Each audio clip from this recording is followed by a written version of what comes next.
52세 공무원 안정된 직장을 스스로 내려놓고 조기 은퇴를 선택한 이유. 이 제목을 보면 아마 이런 생각이 먼저 들 거예요. 굳이 왜? 조금만 더 버티면 연금도 안정적인데. 요즘 같은 시대에 저게 가능한 선택이야? 솔직히 말해서 저도 처음엔 그랬어요. 안정적인 직장, 매달 꼬박꼬박 들어오는 월급, 그리고 어느 정도 보장된 노후. 우리가 흔히 말하는 안전한 인생 코스잖아요. 그런데 한편으로는 이런 생각도 스쳐 지나가죠. 나는 언제까지 이걸 계속할 수 있을까? 이게 정말 내가 원하는 삶일까?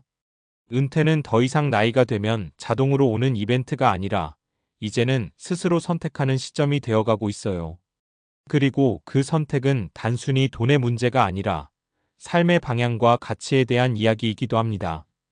1. 왜 사람들은 안정된 직장을 내려놓을까? 많은 사람들이 오해하는 게 있어요. 조기 은퇴를 선택한 사람들은 대단한 자산가이거나 특별한 기회를 잡은 사람일 거라고요. 물론 그런 경우도 있지만 실제로는 조금 다릅니다. 핵심은 돈이 충분해서라기보다 지금의 삶을 계속하는 게 더 힘들어서인 경우가 많아요. 특히 공무원처럼 안정성이 높은 직업일수록 역설적으로 이런 고민이 깊어지는 경우가 있습니다. 반복되는 업무, 제한적인 변화, 개인 시간의 부족, 언젠가로 미뤄둔 삶. 이게 쌓이다 보면 어느 순간 이런 질문이 생깁니다. 이대로 60까지 가는 게 맞나? 2. 사례 1. 퇴근 후 내 삶이 없다는 걸 깨달았어요. 첫 번째 사례는 50대 초반의 지방직 공무원이었습니다. 이분은 특별히 직장에 큰 불만이 있었던 건 아니었어요. 오히려 주변에서는 참 안정적으로 잘 살고 있다는 평가를 받는 사람이었죠. 그런데 어느 날 퇴근 후 집에 와서 TV를 보다가 문득 이런 생각이 들었다고 합니다. 오늘도 그냥 하루가 끝났네. 별일 없이 지나간 하루. 문제는 그게 하루가 아니라 몇 년째 반복되고 있었다는 거예요. 퇴근 식사 TV 잠. 주말 피로 회복 다시 출근 준비. 이 패턴이 계속되면서 나는 그냥 시간을 소비하고 있는 건 아닐까? 라는 생각이 들기 시작했대요. 결국 이분은 52세의 명예퇴직을 선택했습니다. 그리고 지금은 작은 카페를 운영하면서 이전보다 수입은 줄었지만 훨씬 만족도가 높은 삶을 살고 있다고 해요. 핵심 포인트. 돈보다 시간의 주도권이 더 중요해진 순간이었습니다. 3. 사례 2. 건강이 무너지니까 모든 게 의미 없어지더라. 두 번째는 건강 문제로 결정을 내린 경우입니다. 이분 역시 공무원으로 25년 넘게 근무한 분이었는데 어느 날 갑자기 큰 병은 아니지만 만성적인 건강 문제가 생겼습니다. 소화불량, 만성 피로, 수면장애. 병원에서는 크게 문제 없다고 했지만 삶의 질은 확실히 떨어졌죠. 그때 깨달았다고 합니다. 이 상태로 돈을 더 모으는 게 무슨 의미지? 우리는 보통 이렇게 생각해요. 지금 조금 힘들어도 나중에 편해지면 되지. 그런데 이분은 반대로 생각했습니다. 지금이 무너지면 나중도 없다. 그래서 과감하게 퇴직을 선택했고 이후에는 운동과 식습관 관리 그리고 가벼운 프리랜서 활동을 병행하면서 훨씬 건강한 삶을 회복했습니다. 핵심 포인트. 은퇴 준비는 돈만이 아니라 몸 상태도 포함된다는 것. 4.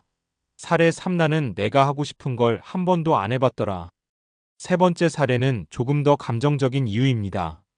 이분은 퇴직을 앞두고 인생을 돌아보다가 충격을 받았다고 해요. 공부는 부모님이 시켜서, 직장은 안정적이라서, 결혼도 적당한 시기에. 모든 선택이 틀리지 않은 선택이었지만 단 하나도 내가 정말 원해서 한 선택이 없었다는 걸 깨달은 거죠. 그래서 이분은 결심합니다. 늦었어도 한 번은 내가 원하는 삶을 살아보자. 퇴직 후에는 오랫동안 미뤄뒀던 여행을 시작했고 지금은 지역 문화 해설사로 활동하고 있습니다. 수입은 예전보다 훨씬 적지만 본인은 이렇게 말합니다. 처음으로 내 인생을 내가 사는 느낌이에요. 핵심 포인트. 은퇴는 끝이 아니라 진짜 시작일 수도 있다는 것. 5. 결국 은퇴 준비의 본질은 이것이다. 이 세 가지 사례를 보면 공통점이 하나 있어요. 돈 때문만은 아니었다. 물론 현실적으로 돈은 중요합니다. 하지만 조기 은퇴를 결정짓는 마지막 한 방은 보통 이런 것들이에요. 시간에 대한 갈증, 건강에 대한 불안, 삶의 의미에 대한 질문. 그래서 요즘은 은퇴 준비를 이렇게 정의하기도 합니다. 얼마를 모을 것인가가 아니라 어떻게 살 것인가를 정하는 과정. 6. 그럼 우리는 어떻게 준비해야 할까? 조기 은퇴를 하든 정년까지 가든 중요한 건 준비의 방향입니다. 돈만 보지 말 것. 생활비 구조를 줄이는 연습이 더 중요합니다. 은퇴 후 할 일을 미리 만들어 둘 것. 취미든 일이든 정체성이 필요합니다. 건강을 자산처럼 관리할 것. 병원비보다 더 큰 비용은 삶의 질입니다. 마무리하며 52세 공무원이 왜 안정된 직장을 내려놨을까? 이 질문의 답은 단순하지 않습니다. 하지만 분명한 건 하나예요. 그 사람은 잃는 것보다 얻는 것이 더 크다고 판단했다는 것. 우리도 언젠가는 같은 선택의 기로에 서게 됩니다. 그때 중요한 건 남들이 정해준 기준이 아니라 나는 어떤 삶을 살고 싶은가에 대한 답일 겁니다. 은퇴는 끝이 아니라 방향 전환입니다. 그리고 그 방향은 지금부터 천천히 만들어가는 거예요.